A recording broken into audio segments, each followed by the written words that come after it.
যেদিক থেকে সূর্য ওঠে তার উল্টো পিঠে ওদের অবস্থান।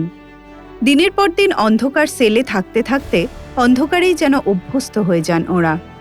তারপর হয়তো কেউ আসেন যার হাত ধরে আলোর পথে হাঁটা শুরু করেন জেলবন্দিরা।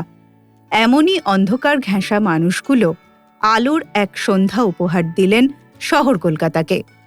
কলকাতা জাদুঘরের হলে নাচলেন, গাইলেন, পারফর্ম করলেন প্রেসিডেন্সি ও দমদম জেলের বাসিন্দারা।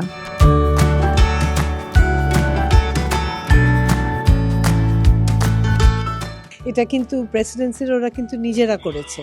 ওই ছেলেটি কিন্তু ওখানে আবাসিক যে ওদের করিয়েছে। এটা আমার কাছে একটা বিরাট প্রাপ্তি। শুরু হয়তো করেছিলাম, কিন্তু এই যে ওরা নিজেরা একটা জিনিসকে ক্যারি ফরওয়ার্ড করছে, কারণ সেরকমভাবে সময় অনেকে হয়তো দিতে পারে না গিয়ে শেখাতে, ওরা এখন নিজেরাই করতে পারছে। এটা হলো আমার কাছে একটা বড় প্রাপ্তি। আর দেখতে ভালো লাগে এই যে এইটুকু সময়ের জন্য ওরা যে কী আনন্দে সবাই পারফর্ম করে, আর সবার কাছে যে ওদের একটা অ্যাকসেপ্টেন্স শিল্পী হিসেবে, সেটাতেই তো ওদের মানে মানসিকভাবে অনেকটা এগিয়ে নিয়ে যায়। আমরা তো কেউ অপরাধী হয়ে জন্মাই না, না হয়ে যায় কোনো কারণে, কিন্তু আবার যে ভালো হতে যে চায় সে তার যে একটা ফেয়ার চান্স দেওয়া দরকার, সেটাও যেরকম জরুরি। এবং ফিরে যাওয়ার পরে সমাজে যেন মানুষ ওদের আবার সে আগের মতো করে অ্যাকসেপ্ট করে, এটা আমি সবাইকে সবসময় বলি। ওরা আমায় মা ডাকে, আমি ওদের হয়ে সবার কাছে বলি। প্রথম কথা হচ্ছে যে কেমন লাগলো এই কথাটাতে খুব কষ্ট হচ্ছিল।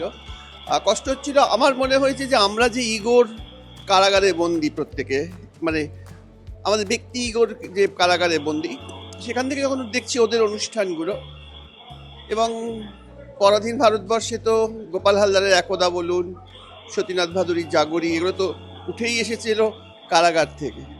এবং কারাগার পরাধীন ভারতবর্ষে একরকম সম্মান, স্বাধীন ভারতবর্ষে তার একরকম অবমাননা।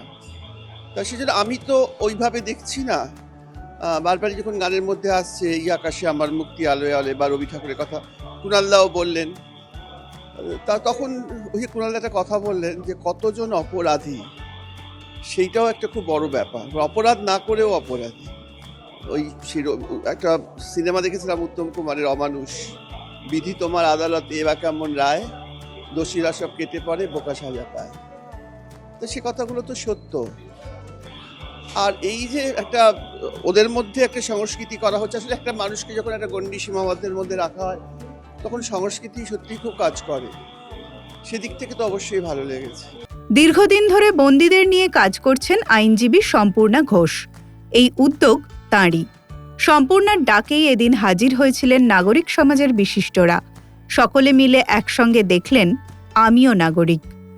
বন্দীদের স্বাভাবিক সামাজিক জীবনে ফেরার আশার আলো সম্পূর্ণার আই অ্যাম আ সিটিজেন 2 তথ্যচিত্রটি। এটা একটা documentary screening, I am a citizen 2, a fair second chance. আমার মনে হয় যে এই নামটা ইটসেলফ ইজ সেলফ এক্সপ্লেনেটরি। এই ডকুমেন্টারিটা করার একমাত্র কারণ হচ্ছে আমি ওয়েস্ট বেঙ্গলের প্রচুর কারেকশনাল হোমে নিজে যাই এবং আমি ওদের সাথে কাজ করি। যেহেতু আমি ক্যালকাটা হাইকোর্টের এখন প্র্যাকটিসিং লয়ার, তাই আমি ওদের সাথে কাজ করি। এবং যখন আমি যাই আমি ওদেরকে দাদা বলি, ওরা কিন্তু আমাকে দিদিই বলে।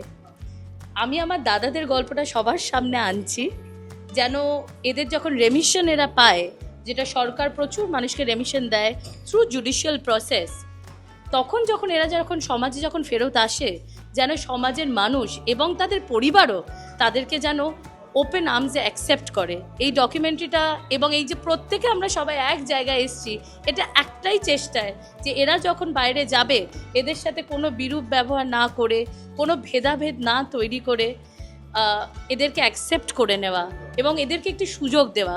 অপরাধ, অপরাধী আর বিচার সমান্তরাল তিনটে শব্দ হলেও এ শব্দের ভার অনেক। সম্পূর্ণার মতোই মত সাংবাদিক কুণাল ঘোষেরও। দেশের বিচার ব্যবস্থার উপর পূর্ণ আস্থা রেখেও আইনের ভূমিকা নিয়ে প্রশ্ন তাঁর।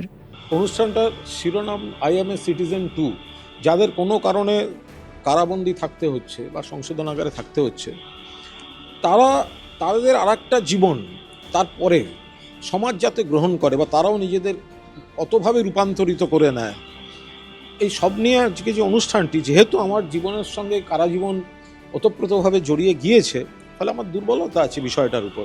আমার আইন এবং বিচার ব্যবস্থার প্রতি পূর্ণ আস্থা আছে, কিন্তু আইন সকলের জন্য সমান নয়। যারা মধ্যবিত্ত, গরিব, তাদের জন্য আইন একরকম, আর প্রভাবশালীদের জন্য আইন একরকম। অনেক অল্প বা বিনা দোষে অনেকে হ্যারাস্ট হয়। জেলে যারা আছে তার মধ্যে 65 থেকে 72% কার্যত বিচারাধীন। যারা দোষীও প্রমাণিত হয় তারাও হয়তো অনেকে হ্যাবিচুয়েটেড, মানে এরকম পরিকল্পিত বা অমুক তমুক নোংরা, মানে এইগুলো 5% থেকে 6%, 7%-র বেশি নয়। কিন্তু সাধারণ যারা, তাদের নিজেদের নিরপরাধ প্রমাণ করতে করতেই তাদের সব ধ্বংস হয়ে যায়। আমার আইন এবং বিচার ব্যবস্থার প্রতি পূর্ণ আস্থা আছে, কিন্তু সাধারণ মানুষের জন্য আইন একরকম আর প্রভাবশালীদের জন্য একরকম। সাধারণ মানুষকে আইনে নিজেকে নির্দোষ প্রমাণ করতে যে লড়াইটা করতে হয়, আর প্রভাবশালী দোষী হলেও তাকে দোষী প্রমাণ করতে তার থেকে বেশি ইনভেস্টিগেটিং এজেন্সিকে লড়তে হয়।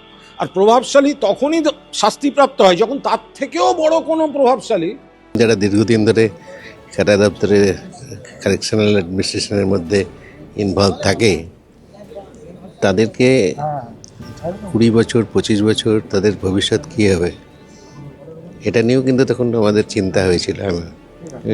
আমরা তার জন্যে অনেক মুক্তজেলও করেছিলাম আমি, এবং 4টে মুক্তজেল করেছিলাম পশ্চিমবাংলায়।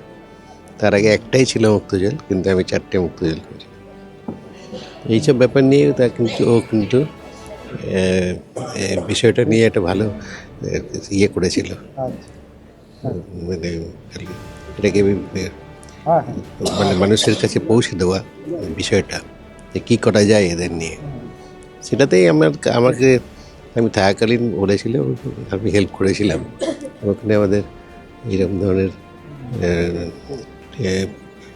প্র্যাকটিক্যালি ওটাকে সিনেমাটিক ফর্ম, অনেকে মানুষের কাছে এগুলো প্রচণ্ড প্রয়োজনীয় জিনিস। ভালো লাগছে, সেই ডেকেছে যে আপনি সেই সময় আমাকে ইন্সপায়ার করেছিলেন। এখন আমি সেটা একটুখানি সবার কাছে পৌঁছে দেওয়ার চেষ্টা করছি। শীতের সন্ধ্যায় জাদুঘরের হলে যারা পারফর্ম করলেন তারা আইনের চোখে অপরাধী। আড়ালে থাকা মানুষগুলি মুগ্ধ করলেন নাগরিক সমাজের বিশিষ্টদের। বিচারের ছাঁকনিতে অপরাধমুক্ত হয়ে যেদিন স্বাভাবিক জীবনে ফিরবেন তারা, সেদিনের উৎসবেরই যেন সলতে পাকানো হল জাদুঘরে। ক্যামেরায় ব্রতিন কুণ্ডুর সঙ্গে রমেন দাসের রিপোর্ট, সংবাদপ্রতিদিন.in। ফলো করুন সংবাদ প্রতিদিন ডিজিটাল।